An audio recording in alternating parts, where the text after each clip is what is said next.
يا رب إن عظمت ذنوبي كثرة فلقد علمت بأن عفوك أعظم.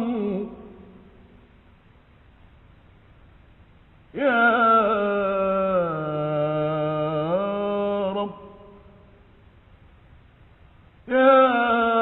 رب إن عظمت ذنوبي كثرة فلقد علمت بأن عفوك أعظم.